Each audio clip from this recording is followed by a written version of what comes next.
Today, I have an update from myself and two of the people.us volunteers. I'm Sam. More importantly, this is Logan, my son. He's 9 months old. He's going to be hanging out with us today. I am a software engineer. I know Tom and Ian from having worked at a startup with them and having worked with Tom prior to that at a company.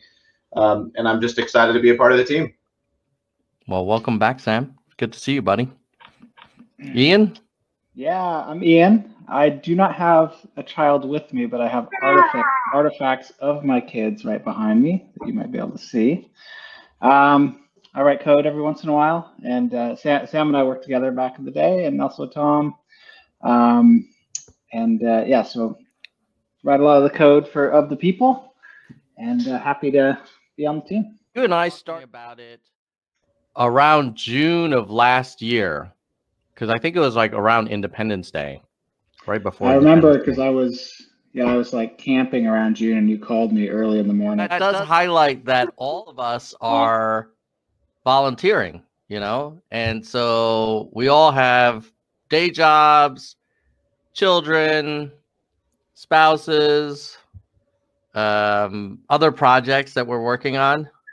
In that it started out as, hey, we want to help people get their first 1,000 supporters who are running for Congress. And it was like, yeah, it's like Kickstarter for Congress. And it had, you know, it was like, yeah, let's do this. And there was a lot of people on Twitter that were encouraging me to do it for sure and saying, hey, this is a cool idea. And then I think as we did some research and we talked to folks, the fact that it's hard to get elected to Congress as a first-time candidate. Like you hear examples like AOC, but it's not common for someone to be a bartender and then show up in Congress like 6 months later. And then the second thing was that 80% of sitting Congress people were in locally elected offices prior. And then the third thing was that the party, all parties, use these local candidates as their kind of D1 NCAA kind of scouting territory. And I guess the other thing was that these local elections are also often won by just a few hundred votes. And those typical campaign budgets are like $1,000, $2,000. They're not 5 million, you know, which is typically what you might need to, if you want to be like a congressperson in a competitive state. That was part of the theory of OTP, is that some people hearing this may be like, well, why do I care if you know, a particular candidate wins in some state far away from me? Well, that candidate, if you really like them and you think they're going places and you help them get their early start, they may end up in Congress. They may end up in the Senate or beyond. And so wouldn't it be cool if there were a way to discover, search, and browse candidates that share your interests? I'm going to go to ofthepeople.us and it's right here. Okay, I think you guys can see it. So this is if you haven't gone there before and you are running for office, you absolutely should click this button here, promote your candidacy, because it's free and you're just going to get more exposure. And actually, we've been running some ad campaigns promoting OTP, and we'll continue to do that. So if you're listed here, you know, you may find your next donor or your next volunteer or your next supporter. Because if you are not a candidate, but you are someone who's interested in supporting future leaders, you can click on this one. Now, what's cool is we have this tagging capability. So we're not quite there, but you might be at a point where you're like, I don't know, they all seem interesting to me. But let's say you're super interested in basic income, like that's your thing. So you can click that tag, and now we're going to show all the candidates who themselves have tagged UBI as a priority of theirs. The other thing you could do is you could do multiple tags. So you could say, I want someone who's for both basic income and Medicare for all. And you see Austin, Liam, and Allie show up. One thing I'm excited about is the ability for us to or for people to potentially create profiles for people that they're interested in supporting in elections. Reason being is, a busy candidate can only do so much to kind of generate visibility. Oh, you're okay, bud. And I think it would be great if people could basically say, hey, look, I live in this area of the country. There's this upcoming local election, and here's somebody I'm really excited about, to just help amplify the message of those candidates that people are excited about. And Logan clearly agrees. He's got your back all the time, Sam. He does. That's a father-son connection. Yeah, so I think there are two features that I'm excited about. One is allowing our volunteers, our team, to create profiles for candidates and then say, hey, so-and-so, we've already created like, I give you an example, like there's a Yang Gang candidate, Rev Wendy in DC. I've been bugging her to create a profile forever. She's busy. She's got a lot going on. She has, she might not realize how easy it is. I'd rather just say, oh, I actually created you a profile. Here's a link that will let you claim it and add and edit it. Or if you don't like it, you can take it down, but that would be kind of cool. And we could start with the team, the OTP volunteers, like Nisa is another volunteer. Like we could have our volunteers do that, but then I guess we could just also consider allowing anyone to create a profile for a candidate that they're supporting. So it's like, hey, if you have a candidate you really like, why can't you list them on OTP? Maybe we'd somehow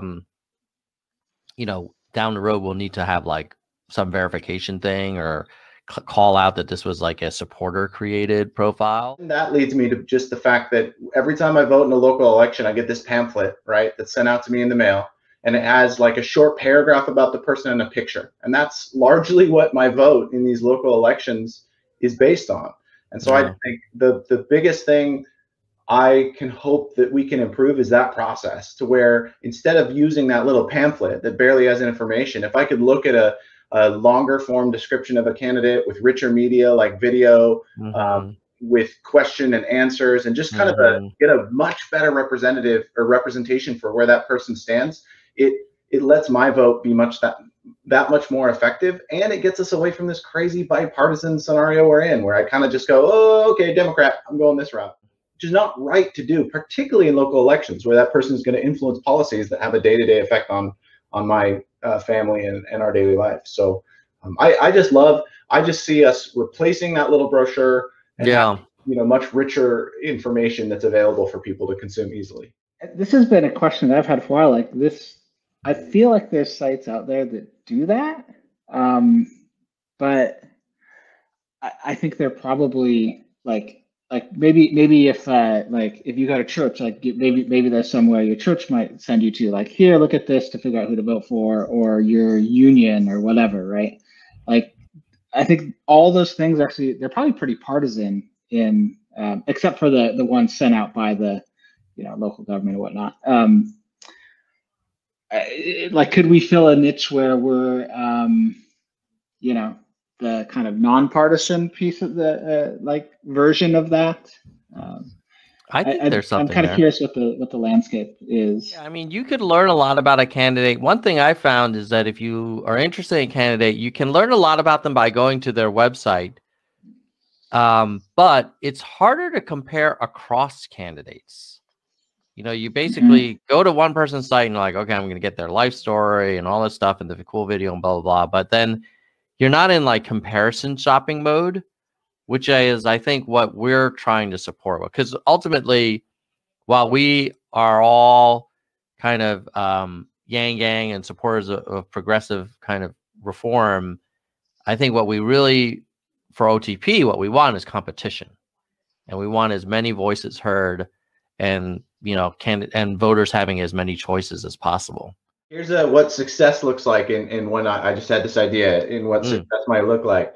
The day that like a local government sends us a note and says, hey, instead of distributing this pamphlet, we'd love to just distribute like, you know, this content via your website. Like how can we use OTP as a replacement for this voter pamphlets that we send out? I think that's great, Sam, because I do want to be, you know, nonpartisan. Like we just want to put out good information, and that could be that sounds like a decent barometer for success there. Yeah, and it's just local governments are going to struggle to be digital. We already know that. They have a hard time, you know, hiring talent and building digital systems. So we're building one that maybe can help those local governments provide a, like you said, a nonpartisan, you know, browse or digital version of that brochure app. Because arguably that, or brochure app, see, it's not even an app. That brochure needs to be upgraded, right?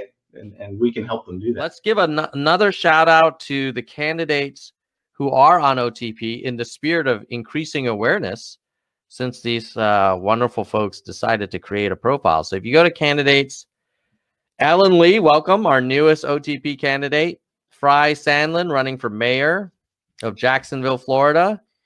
Sheridan Lund, running for Congress in New Mexico.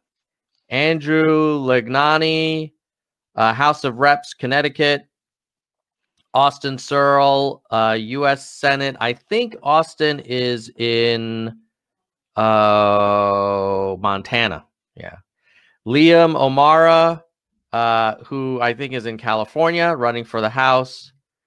Allie Dalsimer, who is running in Virginia's 11th district. Erica Rhodes, running in L.A. for Congress. Eric Storzand, Connecticut. Amy Washburn, Wisconsin.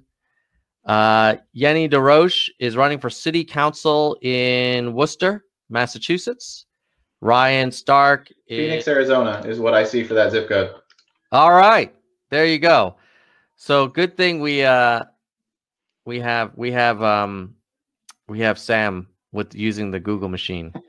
Then we have Adriana Aviles running for New York City District Council District 19, the only female Latina to run in that district. So good luck, Adriana. So the other thing that I would love to see is maybe like an ask me anything kind of ability to interact with the people. So like in this example, let's go back to the screen share. So I say, hey, I'm on OTP.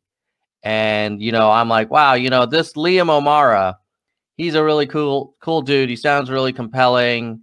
I watch his video. But what if I want to ask him like, hey, man, what's your take on the current stimulus debate? Or what's your take on the minimum wage versus universal basic income? Like, it would be kind of nice to have a way to kind of have a more engaged dialogue. Well, with that, happy Saturday. Have a great weekend. And thanks for all your help saving democracy, guys. All right. Thank you.